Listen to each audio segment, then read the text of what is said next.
Entrevista.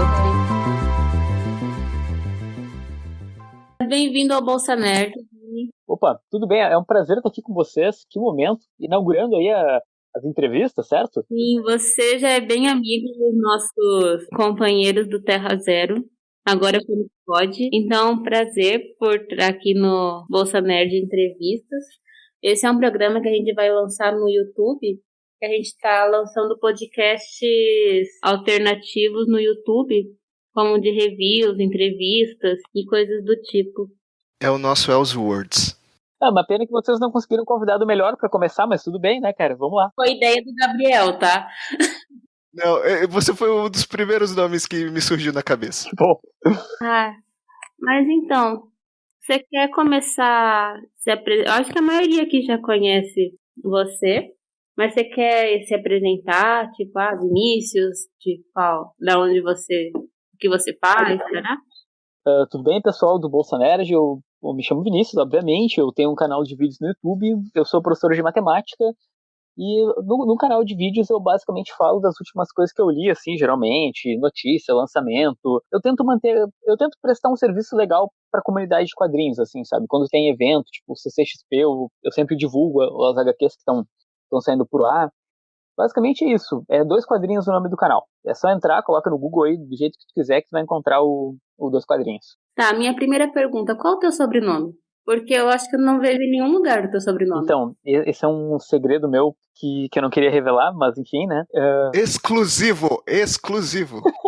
É que meu sobrenome é Aguiar, cara. Eu acho muito ruim. É isso só, não tem nada de especial. É um sobrenome normal. Não tem nada. Eu bosta, sei lá, Aguiar. Tem. Tá, mas fala, como é que, nessa parte de quadrinhos, como é que começou a sua relação com quadrinhos, como leitor de quadrinhos, como assim, a sua relação com quadrinhos mesmo? Não, então, hoje eu tenho meus 30 anos, né? Mas eu sempre fui, desde criança, assim, um cara que gostava muito de cinema, né? Eu via muito, muito filme mesmo. Eu via até, tipo, cara, eu não sabia ler, eu tava vendo filme legendado, assim, eu era doente. E aí, chegou num ponto que eu comecei a ver que, claro, filmes estão vindo dos quadrinhos, né? Tem muitos filmes que eu estava gostando que eu sabia que eram baseados em quadrinhos, e eu comecei a pesquisar um pouco mais, né? Isso já quando eu tava lá com meus 18 anos, 16 anos, por aí, eu comecei tava na faculdade, né? Aí eu comecei a ler scan na faculdade. Eu imprimia, basicamente, os quadrinhos na faculdade mesmo, e ia ler, né? Um amigo meu também me emprestava, né? Tipo, Cavaleiro das Trevas, Queda de Murdoch, tudo. Eu pegava de tudo com ele, e aí eu comecei a ler cada vez mais, assim. Claro que eu já tinha lido alguma coisa na adolescência, ali na infância, né? Tipo, Turma da Mônica, tipo, Patinhas, eu era viciado. A Morte do Superman, eu cheguei ali quando eu era bem pequeno, assim. Uns outros quadrinhos, assim, aleatórios, sei lá, o Robin 3000. Eu já tinha lido alguma coisa, mas eu me tornei um leitor mais inveterado quando eu vi a presença dos quadrinhos nos filmes que eu gostava, tipo Sin City. E aí eu comecei a ler mais, aí, né, há 12 anos, assim, eu sou um leitor que realmente se empenha em ler, assim, bastante. É bem sutil para uma criança começar a ler, tipo, A Morte do Superman, né? Sim.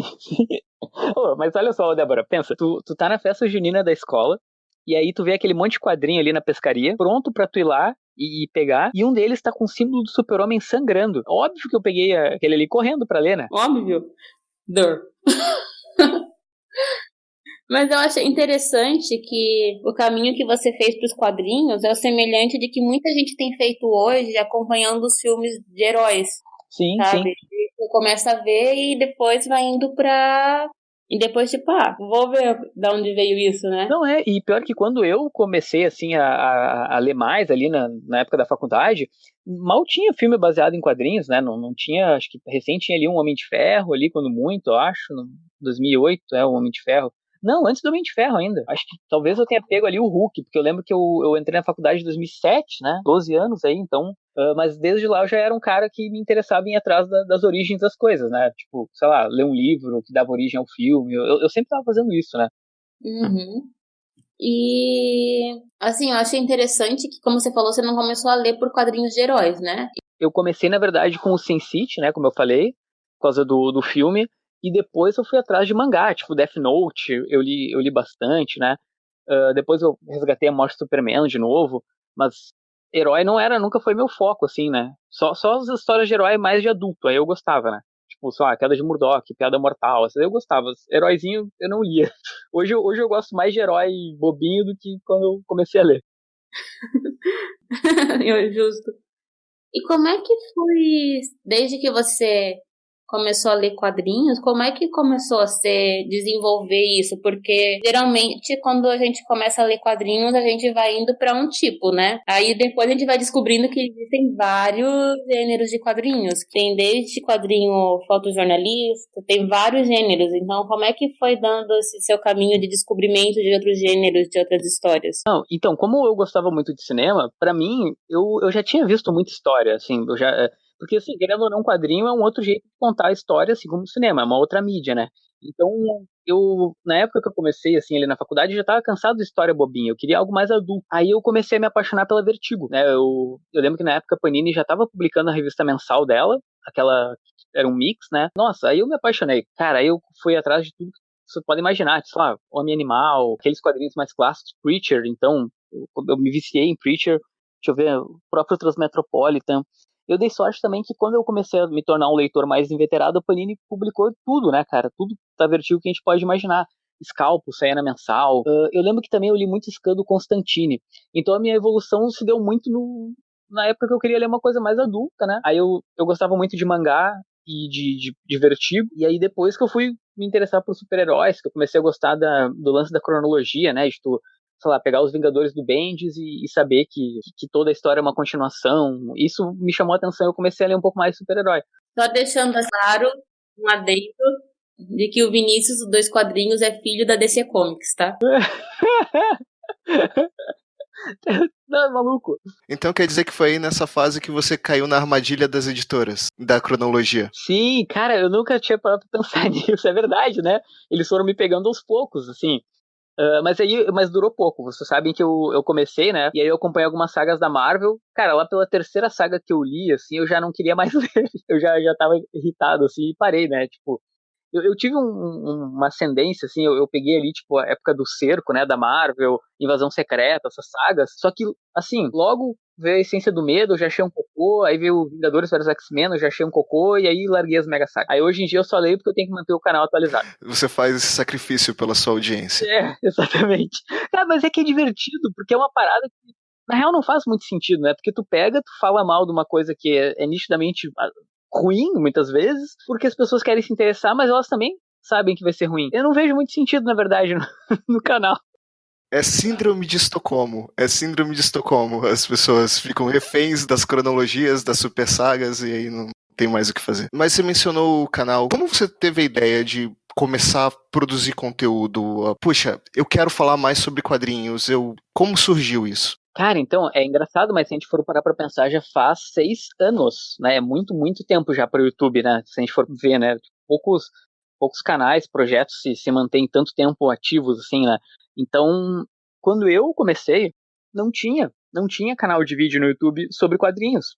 Tinha, deixa eu ver, acho que tinha o Walter, que era um cara que fazia vídeo, sei lá, uma vez por mês, assim. Tinha o Quadrinhossauro, que acho que pouca gente lembra, que é o Matheus HQ-Man. E assim, era um negócio bem esporádico, logo o Matheus ele já parou, né? Isso foi lá deixa eu ver, isso foi na época dos 952. E assim, eu não tinha nenhum omelete dos quadrinhos, assim, entendeu? Não tinha um canal profissional de quadrinhos fazendo. O próprio Pipoca Nanquim, por exemplo, ele não era do YouTube naquela época. Ele fazia alguns vídeos, acho que uma vez por semana eles faziam lá no site deles, né? No site Pipoca Nanquim. Então eu vi que havia um espaço, ninguém estava preenchendo. E, assim, ninguém preenchia do jeito que eu achava que seria legal, sabe? Porque eu olhei, tá, eu posso fazer melhor do que isso, sabe? Eu acho que eu consigo fazer algo legal relacionado a isso. Eu falo bem, né? Eu sou professor, então é mais fácil para eu falar. Sei lá, eu pesquiso as coisas, eu não sou preguiçoso nem nada. E aí a minha ideia, na verdade, era fazer o que o Omelete fazia com cinema para quadrinhos, né? A minha ideia era essa. Fazer algo um pouquinho mais profissional. E deu muito certo, principalmente porque eu peguei muito uma época ali onde a Salvat estava chegando, a Panini tava lançando mais encadernados, então meio que eu acho que eu cheguei num momento que os quadrinhos explodiram também no Brasil mais, né, assim. Que legal, e você reconheceu um mercado. Exato. Não, e o pior de tudo é que eu fui, na real, é o projeto mais fracassado da vida, porque eu não ganhei um centavo com 2 quadrinhos durante 4 anos, né? Eu só fui receber alguma coisa agora com a parceria com a Amazon. Mas eu vi, na verdade, eu era mais, eu não diria que eu vi um mercado, eu diria que eu era um fã ali naquele momento que queria fazer alguma coisa, né? E não tinha ninguém fazendo, né? Mas não como uma oportunidade de ganhar dinheiro. Sim, mas nada. entendi. Quando a gente começou o Bolsa Nerd, né? Assim, só foi mais ou menos assim. Eu e a Tamires, a gente escutava podcast sobre quadrinhos e a gente pensava, cara, não tem mulher falando, mas eu sei falar disso. Eu acho que eu posso falar até melhor do que eu tô ouvindo. Ah, então vamos falar sobre isso. Tipo, a gente quer falar de quadrinho, então vamos conversar. Foi algo meio, sabe, só querer fazer o que gosta, falar do que. É isso, mas eu acho que esse é o jeito melhor de começar, né? Porque tu começa com amor mesmo pela parada, né? Não, e outra, agora tu falou de podcast, né? Agora você é babaca, agora posso ser babaca uma vez na vida? Eu nunca sou babaca com ninguém. Pode. Tem um podcast que eu lembro que antes de eu começar o canal, eu ouvia alguns podcasts aí, e cara, hoje eu escuto, eu olho assim, meu Deus, não quero parecer, né, desumilde, mas, cara, como eu tô muito pra cima, assim, como eu manjo das coisas, sabe, no sentido de que, às vezes eu escuto certos podcasts ou programas que eu ouvia antes que eu penso, cara, nossa, eu poderia participar, por exemplo, no caso, sabe? Aquela sensação de você ter o que agregar e você saber pouco mais do que a galera que tá conversando, né? Um assunto que você domina mais no podcast. Às vezes isso acontece. Quando você se deu conta de que produzir conteúdo podia ser não um trabalho no sentido de remunerado, mas de que podia ser algo profissional, assim, de que vamos lançar com periodicidade, fazer algo de qualidade, fazer roteiros, coisas todas. Bom, na verdade, eu sempre tentei ser o mais profissional possível em todos os aspectos, assim, escrever roteiro, pauta, pesquisar em site norte-americano, livro sobre histórias em quadrinhos, livro teórico, assim, eu tenho uma biblioteca aqui em casa justamente para não passar vergonha, né, para fazer as coisas do jeito mais perfeito possível, assim, sei lá, comprar câmera, coisa assim. Então, mesmo sabendo que eu não ia ganhar nada com isso, né, eu quis ser profissional. Era um hobby que eu tinha que eu queria investir, né, então, sei lá, gastei 3 mil reais numa câmera, 1.200 num gravador de áudio bom, troquei a lâmpada aqui do quarto, sabe, comprei um notebook, não, notebook, admito que eu já usava o que eu pro videogame, né, que eu jogava alguns jogos, aí eu usava o computador mesmo, mas essa parte comercial, ela surgiu meio que ao natural, assim, porque eu comecei a fazer os vídeos, né, eu tinha audiência e tudo, e eu vou te falar que eu tava até meio desmotivado, assim, porque era uma época, eu acho que nem o Pipoca e Nanquim tava tão motivado, né, que era o grande canal, assim, né, sobre quadrinhos, quando eles vieram pro YouTube. Eu acho que ninguém tava muito motivado a fazer vídeo, porque era uma parada que as editoras cagavam pra gente, completamente, assim, a Panini mandava um ou outro gibi, assim, raramente, todas as outras editoras não mandavam material, né, elas não viam o meio do YouTube como um meio útil para elas, eu acho. Então era uma parada muito solitária, assim, que tu te via, sabe, não parecia nem profissional, sabe? Por mais que tu te esforçasse em fazer um conteúdo profissional. O que mudou tudo foi quando a Amazon me mandou um e-mail.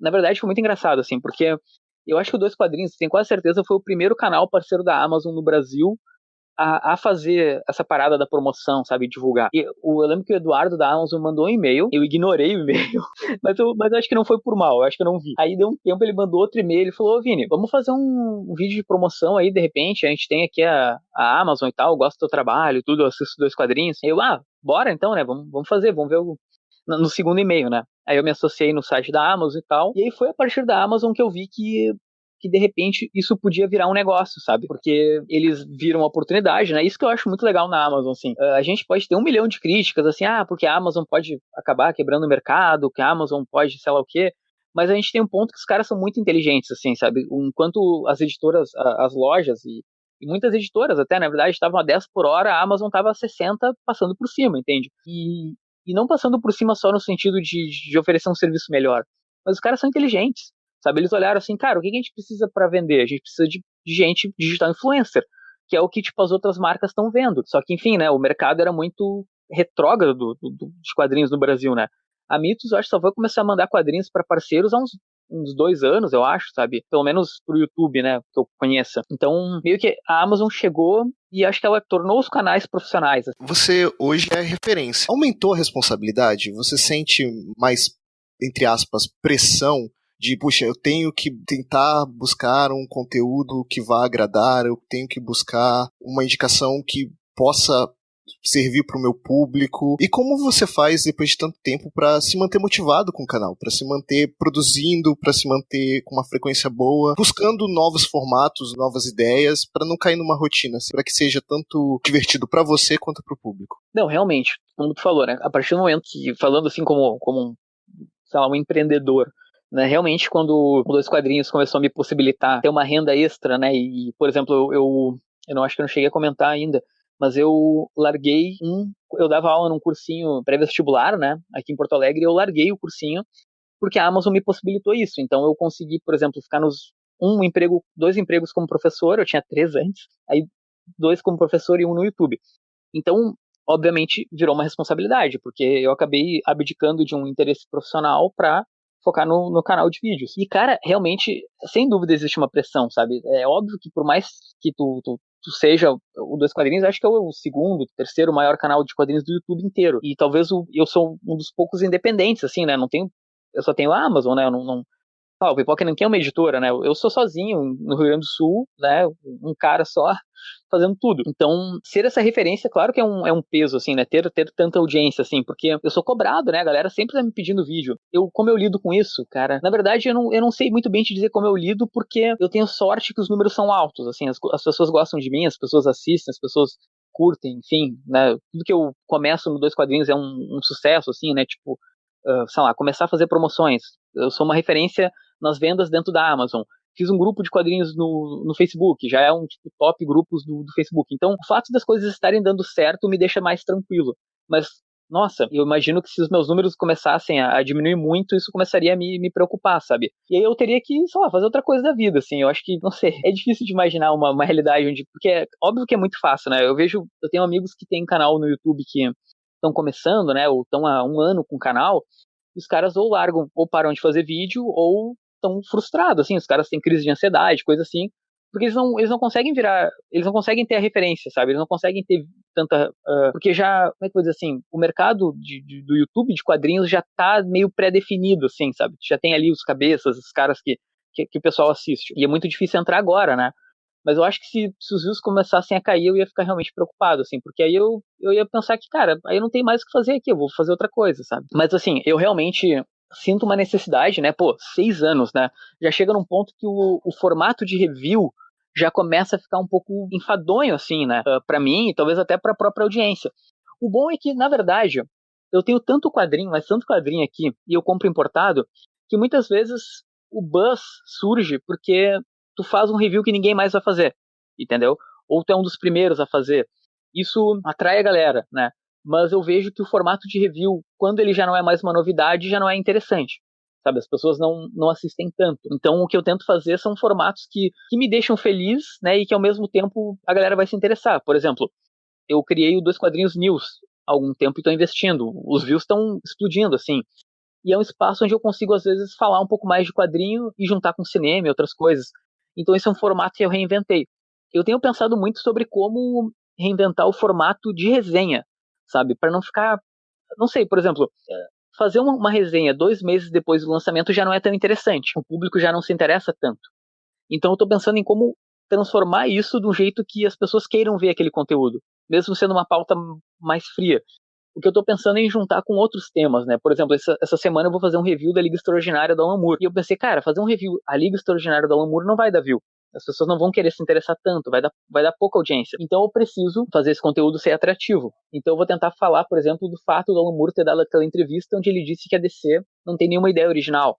Aí eu vou falar, tá, mas e tu, Alan Moore? Tu tá aí fazendo, sei lá, um quadrinho sobre Drácula misturando com outras coisas. E tá, e aí, sabe? Eu acho que, claro, eu não tô dizendo que ele tá certo ou tá errado ainda, eu vou desenvolver, mas é um jeito de reinventar o conteúdo, assim, que eu vou ficar feliz, né, porque eu vou falar algo diferente, que não seja só um review, e no meio do vídeo eu vou poder falar ainda, né, porque, assim, um ponto importante pra mim é manter uma média de visualizações legais, sabe? Porque se a gente for parar pra pensar, isso é interessante comercialmente pro canal. Sei lá, uma marca vai ver os vídeos dos Dois Quadrinhos, não vai ser legal que ela veja que tem um vídeo com 1.000 views, por exemplo.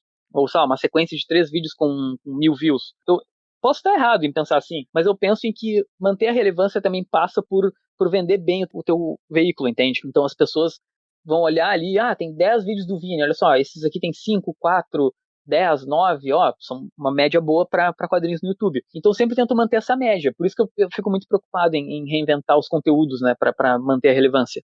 Sim, e isso de você se reinventar, como posso dizer, porque existem alguns tipos de leitores de quadrinhos, né? Existem o leitor padrão, né? Que é, sabe, um homem branco, heterossexual, que acha um absurdo esse larceneiro, blá, blá, blá. E tem aquelas pessoas que gostam de quadrinhos e que buscam diversidade, que gostam, sabe, que existem esses tipos, né? Os tipos que às vezes não podem assumir que gostam de quadrinhos porque não fazem parte do clube do bolinha dos quadrinhos. E como você tenta se comunicar com esses dois públicos? Bom, eu vejo que no meu canal existe uma grande parcela do público homossexual, isso é legal, assim, né? Mulheres em grande quantidade, assim. Eu lembro que eu comparei uma vez com o Fernando de Central HQs, que tem uma média parecida comigo de inscritos, e eu vi que eu tenho um percentual maior de público feminino do que ele, por exemplo. Então acho que eu sempre tive uma facilidade de me conectar com vários públicos, assim, sabe? É meio que natural, porque assim, no canal, 90% do que eu falo no canal são as coisas que eu gosto de ler, sabe? Eu não... Às vezes, como eu falei, né? Tipo, às vezes eu tenho que, entre aspas, me obrigar a fazer reviews de alguma coisa um pouquinho depois, ou porque tá em voga, ou porque a editora mandou e é interessante falar, até porque eu até gostei do quadrinho, mas 90% são coisas que eu quero ler e de imediato, sabe? Não coisas que eu quero ler depois. Então, meio que eu acho que o público acaba gostando das mesmas coisas que eu, sabe? Eu não preciso me preocupar em... É tão natural o processo dos Dois Quadrinhos, é tão comum eu fazer e faz parte de mim que eu não acho que eu tenho que me preocupar em agradar determinados públicos de nenhuma forma. É meio natural, entende? É você sendo você e você acaba atraindo um público com gostos parecidos, um jeito parecido de pensar, você acha que é mais ou menos isso? É, mas claro, também tem um ponto, né? Agora não sei se eu falei já, vocês sabem dessa história, mas puxa vida, eu fui fazer um vídeo com o Daniel HDR e com o Gustavo Borges, né? Ou seja, o Daniel tem podcast, né? O Daniel é super conhecido no meio dos quadrinhos. O Gustavo Borges fez a gráfica SP do Cebolinha. A gente se juntou para falar sobre sexualização dos quadrinhos. Eu não conhecia o meu público. Sério, eu não conhecia. Quando eu vi os comentários, cara, você não tem noção do que eu passei. Não, eu não passei trabalho. Sinceramente, tem uma coisa que eu não me ligo mais no YouTube, é xingamento, sabe, gente dando dislike no vídeo. Cara, eu relevo isso aí. Se eu causo raiva em alguém por alguma coisa que eu falei, eu até dou risada, cara. Puta, me xinga aí, tá ligado? Porque eu tô muito de boa, assim, sério, de verdade, assim, com crítica, esse tipo de coisa. Mas você não tem noção, cara, a quantidade de gente nos xingando, porque a gente falava que, tipo, que não é legal mulher sendo sexualizada, que a gente não... Eu falei no vídeo, assim, algo como: eu sinto que o roteirista tá me subestimando e querendo me atrair pra um gibi, botando mulher pelada, como se eu fosse burro. E se eu quisesse me atrair pelo meu instinto animal mais básico, que é o instinto de reproduzir. Eu falei algo assim no vídeo. A galera começou a nos xingar. A galera que nos xingava o Gustavo, xingava o Daniel. E como eu falei, são 3 pessoas conhecidas no meio dos quadrinhos e 3 homens brancos. É homem, gente, é homem falando pra homem. Não é uma mina indo lá, sei lá, como se vitimizar, alguma coisa assim, de que não gosta de ser sexualizada. Não, são homens falando: cara, tá errado, não é legal, não é bom, sabe? Não dá pra representar as pessoas de outras formas. E, cara, eu nunca fui tão xingado. Mas, assim, eu nunca vou me abster de falar dessas pautas, né? Na verdade é que não surgiu uma oportunidade, assim, né, de discutir. Mas quando surge, eu falo, e geralmente eu sou xingado, assim. Que eu acho que ainda tem uma resistência, né, no mundo nerd, à diversidade. Você acha que o universo de quadrinhos ele é muito fechado ou ele tem se aberto mais? Minha opinião é que a gente era muito babaca, assim.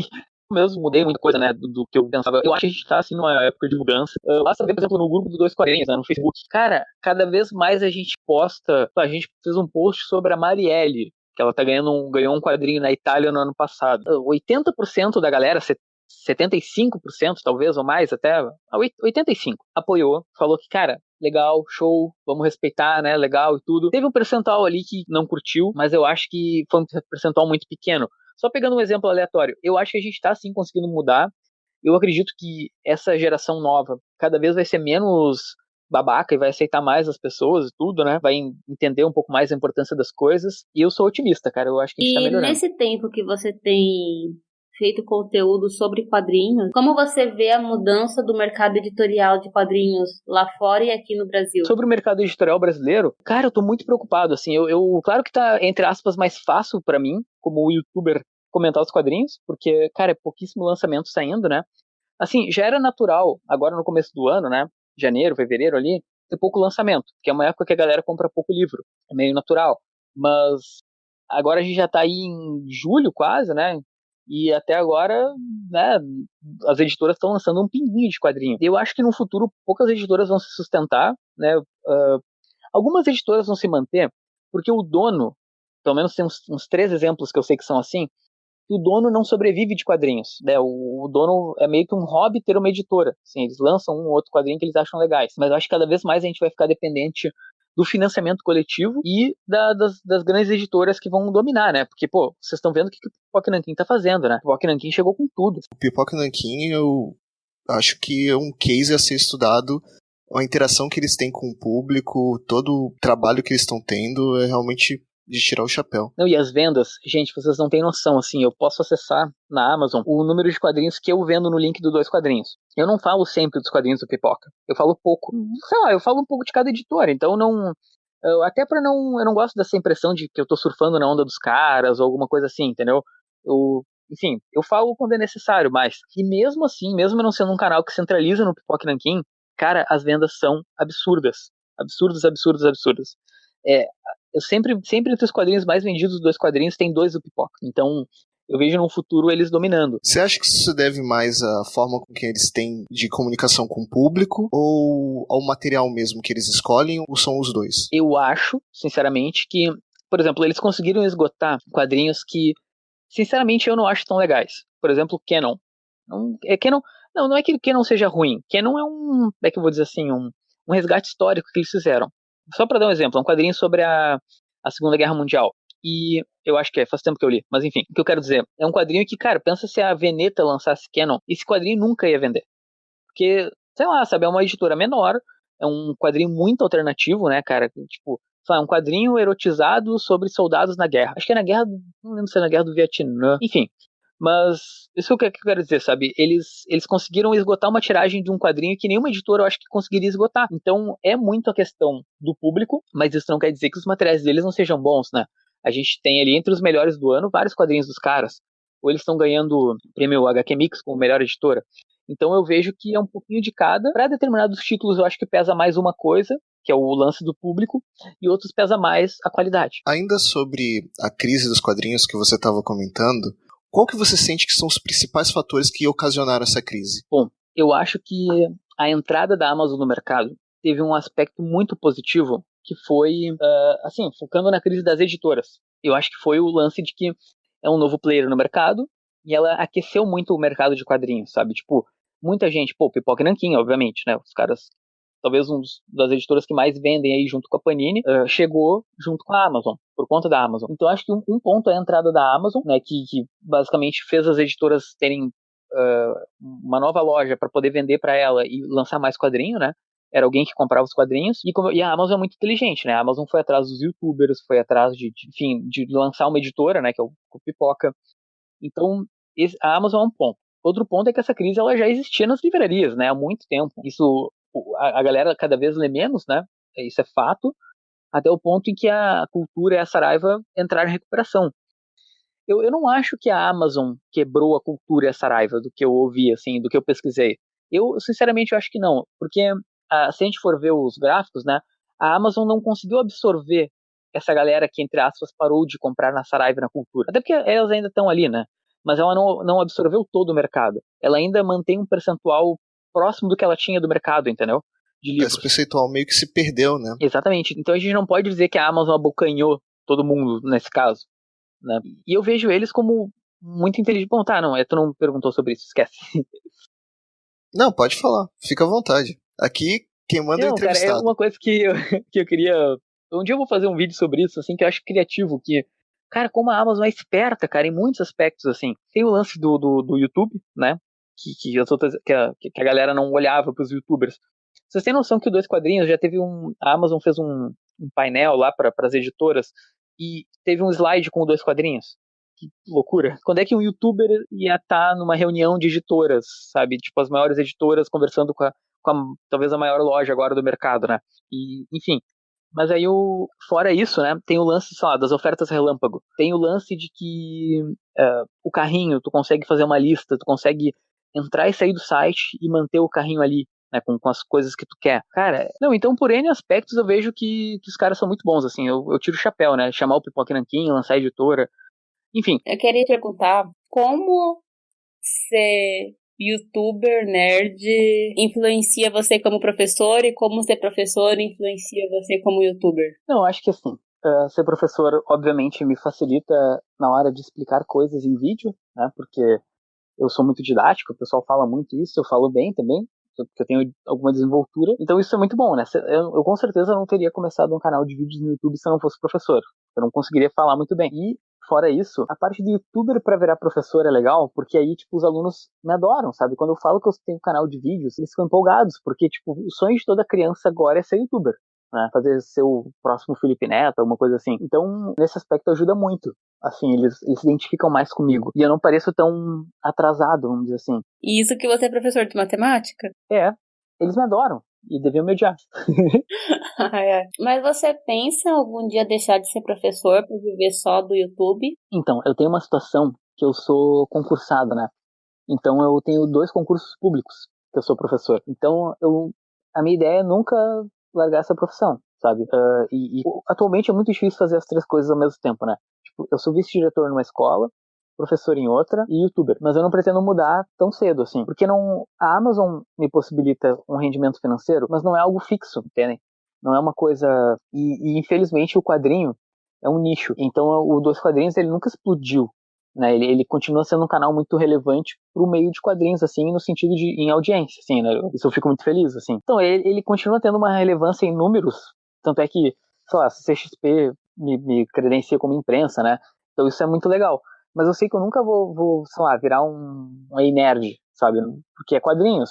Pouca gente se interessa por leitura, enfim. Eu acho que eu cheguei, vamos dizer assim, perto de um limite de audiência. Assim. Você é professor, você falou já anteriormente que cada vez menos tem gente lendo, que pouca gente se interessa por leitura. Onde é que você acha que está o problema? Como um especialista da área de educação. Onde é que você acha que o Brasil está falhando em formar leitores? Seja de quadrinhos, seja de livro. Por que você acha que a leitura não consegue avançar como em outros lugares?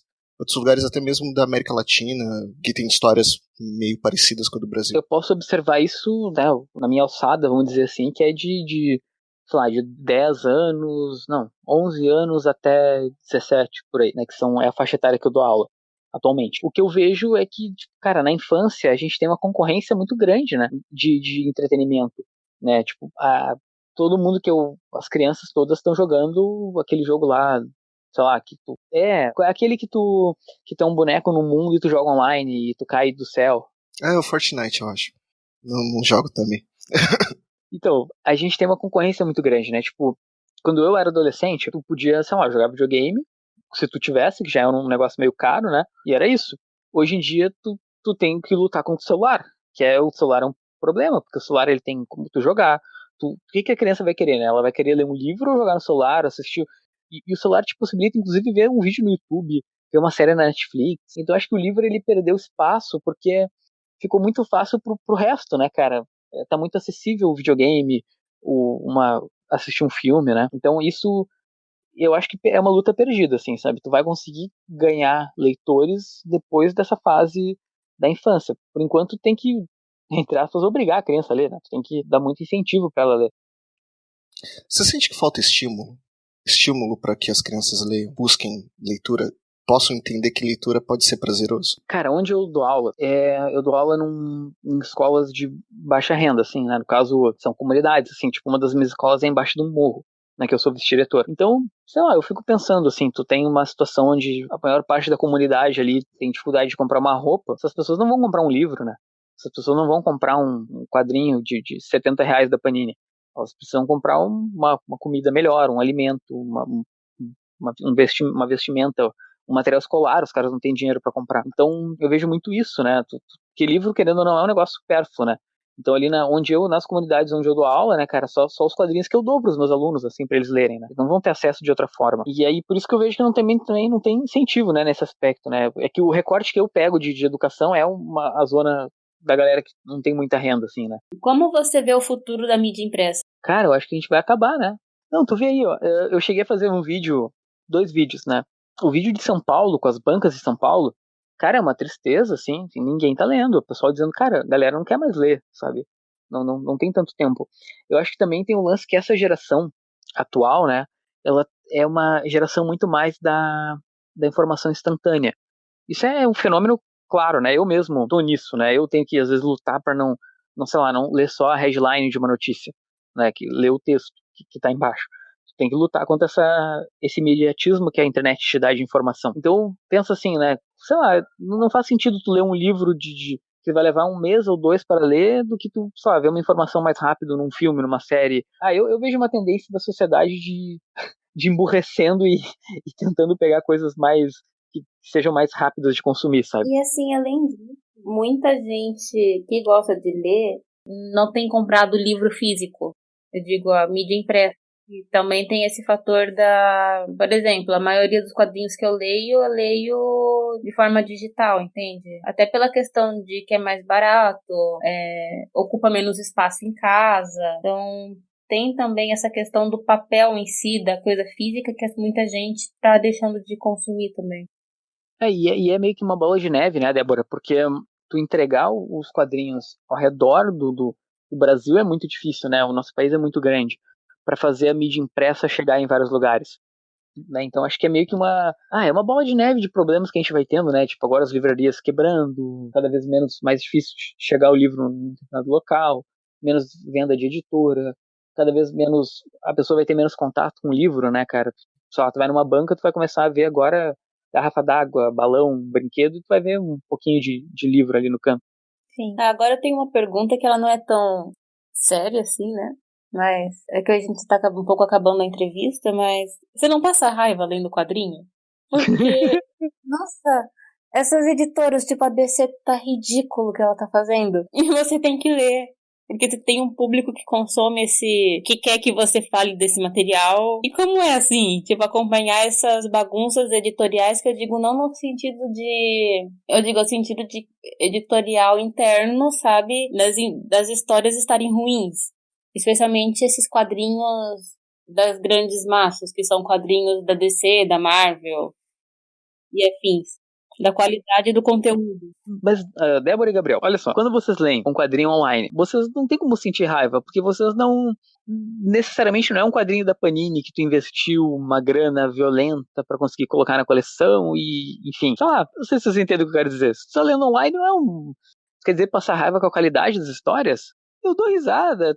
Olha aí, mais um gibi ruim da DC, sei lá, não é uma coisa que me irrita tanto, assim. É que a galera, né, pega muitas vezes no pé, né? Tipo, destruíram o Flash, destruíram o Batman. Cara, eu tô dando risada, é tudo cíclico, daqui um pouquinho já reinicia tudo de novo. A gente tem que se divertir com o que dá no momento, sabe? Não tem aquela expectativa, né? Não tem aquele... Como um filme que você passa meses buscando informação, vendo informação, e você quer aquilo e depois você acaba se frustrando. É o quadrinho que você sai todo mês, vai ter sempre, você sabe que daqui a 30 anos vai ter e tá tudo bem se for ruim. E depois daqui a pouco tá bom de novo, daqui a pouco tá ruim de novo. É isso, Gabriel, é isso. Eu não sei, talvez eu seja mais passional do que vocês, porque eu fico muito irritada com o editorial da DC. Fico assim, como é que o Bendis transformou o John num adolescente, num homem barbado, assim, eu fico muito...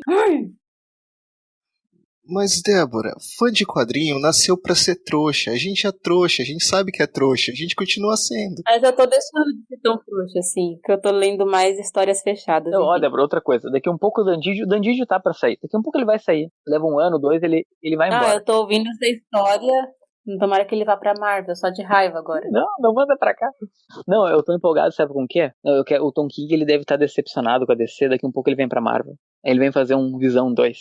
Que espetáculo. Eu tinha ouvido falar que ele vai lançar mais quadrinhos mesmo depois que ele sair do Batman. Sim, ele vai lançar a série do Batman e a Mulher Gato.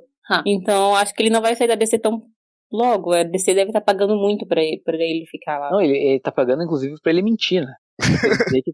Ele dizer que tá tudo bem e que ele tá feliz, né? Ele foi agente da CIA, mentir é o que ele sabe fazer de melhor. Boa.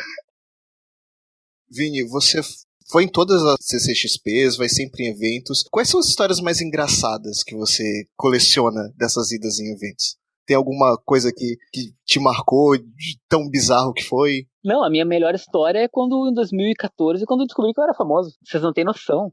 Que eu era a primeira CCXP, o canal já tinha aí uns 2 anos na época. E aí um cara veio me cumprimentar no banheiro. O cara olhou assim, ele tava no mictório do meu lado, assim, Vini, é tu, cara. E aí eu tipo, com as mãos ali, sabe? Tipo, cara, não é o momento. Teve várias coisas assim, né? Mas as histórias são mais histórias de fã, assim, né? Tipo, sei lá, encontrar o Mark Wade na saída do banheiro e bater um papo com o cara. Sim. Ele tava na fila do café. Claro, eu não parei pra pedir autógrafo nem nada, né? Eu parei pra conversar com ele, né? E a gente ficou conversando assim na fila do café, de boa. Eu nunca vou esquecer. Você sabe a Comic Con RS? Tava eu, o Emerson, e ele nos levou, eu e a galera lá da organização, pra beber com o David Lloyd. Cara, pensa nisso, o cara do V de Vingança do teu lado. A gente fez um brinde, assim, a galera geral, assim, todo mundo, e o Lloyd bebaço lá com a gente. Isso aí. Que sensacional. E você tem que ter o fino, né? Tipo, pra não ter o Tiet no lado. Não, o pior de tudo, sabe o que é? É tu conseguir arranjar um assunto. Porque assim, como tu falou, tu não vai ser o Chat, tu não vai ser o cara que vai encontrar o David Lloyd num bar pra conversar com ele sobre o Batman, né? Tu tem que puxar um assunto. Mas que assunto tu vai puxar com um cara sei lá, de 70 anos da Inglaterra que tu tem que, sabe, tu tem que se ligar, assim, sabe, do que tu vai falar. Isso é bem complicado, né? Ou sei lá, tu tá de frente pro Paul Pope, tu tá de boa, assim, os dois bebendo numa festa e o que tu fala pro cara? Sabe, que não seja a ver com o Batman dele. Pergunta do Brexit. Não. Então, tu não tá nem atualizado com a realidade. Tu até pode ver notícia, mas tu não faz parte do mesmo meio que ele, né? Então tu fica até encabulado. E a história com o Frank Miller, como é que foi? Aquela história da camiseta. Essa aí, putz, cara, isso eu adoro contar essa história. Esse esquema, né? Eu tinha um objetivo quando saí de Porto Alegre pra ir pra São Paulo, que era conseguir um autógrafo do Frank Miller e um sketch, né? Minha meta era conseguir um desenho do Frank Miller, porque é o Miller, né? O cara, sem contar que era um risco do cara morrer, né? Eu tava bem mal naquela época. Tu viu as imagens, né, Gabriel? O cara tava acabadaço. E aí, eu comecei a arquitetar o plano desde Porto Alegre. Cara, esse plano, ele foi copiado já. As pessoas já estão imitando isso que eu fiz. Que é o... Eu cheguei aqui em Porto Alegre, eu pensei, cara, eu vou ter alguns segundos pra ver o Frank Miller na fila, porque lá na CCXP, ele é tratado como um rei, né? O segurança te dá alguns segundos perto do Miller e tu já vem o próximo e tu tem, sei lá, 4 segundos pra pegar a assinatura e dar um oi pro cara. Então eu pensei, cara, eu tenho que me comunicar com ele, né? Aí eu criei uma camisa, né? Escrita, eu preciso de um desenho seu, né? E aí, cara, foi muito legal isso, porque o Miller, ele meio que ficou feliz com a camiseta, né? Pô, quem é que vai fazer uma camiseta com a cara dele, né? E aí ele fez o desenho, assim, mas o mais engraçado é que eu tinha todo um plano arquitetado, porque, cara, eu não podia ser o primeiro da fila. Vocês acham que o Frank Miller ia desenhar pro primeiro cara da fila? Não, nem ferrando. Não, né? A fila inteira ia querer desenho se eu fizesse isso. Então eu tive que ir enganando a galera na fila, né? A galera chegava assim. Primeiro eu fui um dos últimos a entrar na fila, e mesmo assim tinha gente atrasada. Quando a gente chegava alguém, eu dizia, gente, eu tô fazendo uma filmagem aqui pro meu canal, passem na minha frente aí. Todo mundo ia aceitar, claro. Que plano de mestre, cara. Genial. Obrigado. Não, o pior de tudo foi quando eu saí do lugar, cara. Eu imaginei que se vissem que eu tava com o desenho, iam arrancar minha cabeça. Aí eu escondi o desenho e fui fazer vídeo lá no canto da CCXP, lá do outro lado do pavilhão, quando ninguém tava vendo, pra mostrar o desenho pra câmera. Aquela sensação de, pô, vai dar ruim se me descobrirem aqui. E quais são as histórias que você mais tá gostando de ler atualmente? Hoje em dia, do que eu tô mais gostando, assim, eu acho que a gente tem uma nova era no Brasil da Image. Eu acho que tem muito quadrinho da Image saindo. E isso tá muito legal de ler, assim, tipo, sei lá, mesmo as séries que nem são tão boas, assim, no mínimo elas são criativas, né? Tem, tipo, o Oblivion Song, o Black Silence, o Lazarus, do Greg Rucka, o Paper Girls, vários desses quadrinhos, né? Eu gosto muito também de pegar caras que estão na Marvel e na DC e ir atrás do material autoral deles. Então eu li o God Country, do Donny Cates, que foi, tipo, excelente. O Kill or Be Killed, do Ed Brubaker, eu acho muito legal, também da Image. O próprio Black Hammer, da Dark Side, da Dark Horse, do Lemire. Essas séries, assim, alternativas desses caras são muito boas de ler. Não, o Lemire, ele tá virando... Ele lança coisas e são muito boas o que ele lança. Ele tem uma criatividade, uma qualidade de escrita muito bacana. Nossa, o Descender dele é sensacional. E qual foi a pior coisa que você teve que ler pra fazer review? Tá, pior coisa que eu já tive que ler. Peraí, deixa eu pensar. Uma vez eu tive que ler Wild Cats, que tava pra sair o... Na verdade, eu tive que ler Wild Cats e aquela do Liefeld, Young Blood, vocês conhecem, lá dos anos 90? Cara, Young Blood foi um negócio horrível de ler. Assim, tu lia assim, tu via que nada tinha inspiração pra nada. Queria fazer um vídeo com o Fernando, eu lembro, e ele falou assim, temos que falar dos quadrinhos que são bosta, mas a gente gosta. E aí, como ele ia falar do Young Blood, vamos ler, né? Puta, cara, que coisa horrível. E todo mundo falava, né, tipo, Image dos anos 90 é um lixo, tipo, não lê. E aí eu li, cara, era muito ruim.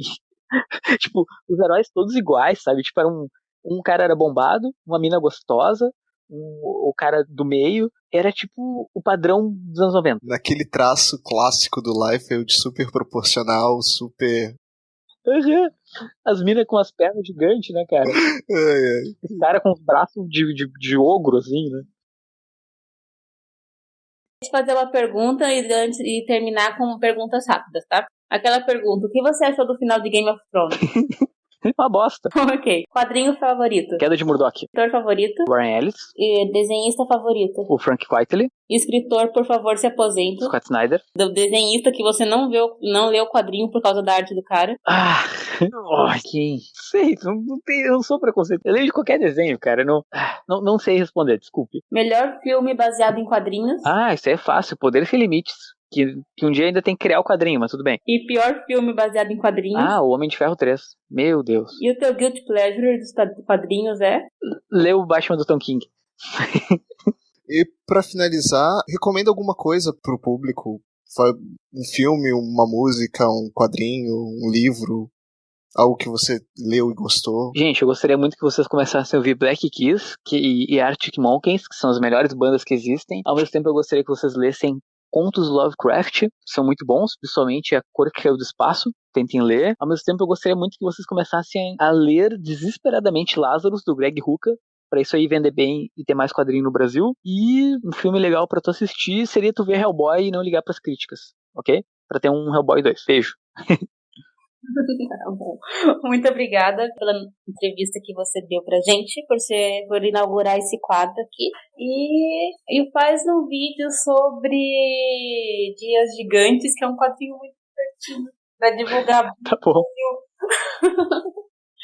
E tá concorrendo ao Eisner esse ano, então. A pessoa vem desavisada, fazer entrevista com uma boa vontade e recebe pauta pra fazer trabalho depois. Não, só tô pedindo pra divulgar a Boom no Brasil e esse quadrinho que é tão legal e que as pessoas deviam conhecer. A Débora é a maior fã da Boom no Brasil.